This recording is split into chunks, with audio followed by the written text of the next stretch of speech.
Hello guys, welcome back to our channel Andhra Paris queen. నేనైతే చాలా బాగున్నానండి, మీరు కూడా చాలా బాగున్నారని అనుకుంటున్నాను. సో నేనైతే పార్ట్ 1 అయితే వీడియో పెట్టాను కదా, అమ్మకి మేమైతే భిక్ష అయితే వేసామని చెప్పేసి భవానీ మాతకి.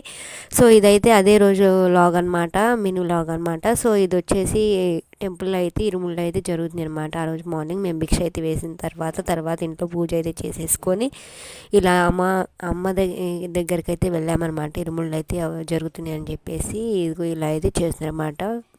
కొబ్బరికాయ ఉంటుంది కదా, అదైతే బాగా పీచు అయితే లేకుండా నున్నగా అయితే ఇలా గచ్చికేసి రుద్దేసిన తర్వాత ఆ కొబ్బరికాయ వచ్చేసి ఆ కొబ్బరికాయలో నెయ్యి అది పోసిన తర్వాత ఆవు నెయ్యి పోసిన తర్వాత దానికి గంధము కుంకుమ బుట్టు అయితే పెడతారనమాట. పెట్టిన తర్వాత ఇలా పసుపు అంతా రాసేసి తర్వాత దానికి చాక్ పీస్ లాంటిది ఒకటి పిన్ అయితే పెడతారనమాట. అదైతే ఈ అమ్మవారిది ఎరుపు రంగు కాబట్టి అమ్మవారి వస్త్రము, సో ఎరుపు రంగు ఇలా ముడుపులాగా అయితే ఇలా అయితే కడతారనమాట. ఇలా ముడుపులాగా కట్టేసి ఇలా అయితే ఇంకో కాయ అయితే చేస్తున్నారనమాట. సో ఇలా లోపల ఉన్న కొబ్బరి అయితే తీసేసిన తర్వాత ఇలా అయితే మళ్ళీ ఇంకొక కాయ అయితే చేస్తున్నారనమాట. నేనైతే ఇంకొక కాయ అయితే నా మనసులో ఉన్న కోరిక అయితే అనుకుని వేద్దామని చెప్పి అనుకున్నాను.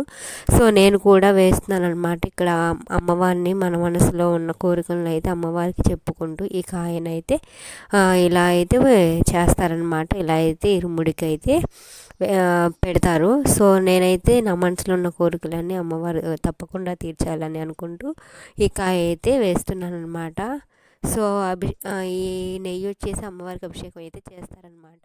సో ఇరుముళ్ళు అయితే కంప్లీట్ అయిపోయిన తర్వాత ఇలా భోజనాలు అయితే పెడుతుందన్నమాట. సో రెసిపీస్ వచ్చేస్తే ఇవన్నమాట: గోంగూర కర్రీ, లడ్డు, టమాటా పప్పు, వంకాయ బఠానీ కర్రీ, పులిహోర, ముద్దపప్పు, పొంగలి అండ్ పెరుగు అండ్ సాంబార్ అనమాట. సో ఇవైతే రెసిపీస్ అనమాట.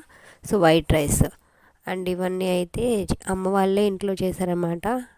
అండ్ ఇరుముళ్ళు అయితే అయిపోయిన తర్వాత అమ్మ వాళ్ళు అయితే విజయవాడ కొండకు అయితే బయలుదేరుతుందన్నమాట.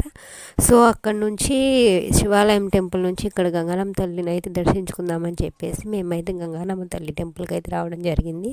సో ఈవినింగ్ టైం కదా, సో 4 ఏమో అయింది. సో టెంపుల్ అయితే క్లోజ్ చేసి ఉంది, ఇటువైపు అయితే ఓపెన్ చేసి ఉందన్నమాట. ముందు వైపు నుంచి అయితే క్లోజ్ చేసి ఉంటుంది అనమాట. సో అమ్మవారు అయితే ఇలా లోపలైతే ఉంటారనమాట. సో ఈ అమ్మవారి ప్రత్యేకత అది అనమాట. సో ఈ టెంపుల్ చుట్టూ కూడా మేము ఒక ప్రదక్షిణ అయితే చేసి అమ్మవారిని అయితే దర్శనం చేసుకున్నాము. సో అమ్మవారిని దర్శనం చేసుకున్న తర్వాత అమ్మవాళ్ళు అయితే విజయవాడ టెంపుల్కి అయితే వెళ్ళిపోయాను. నేనైతే ఇంటికి వెళ్ళిపోయాను. That's for the mini.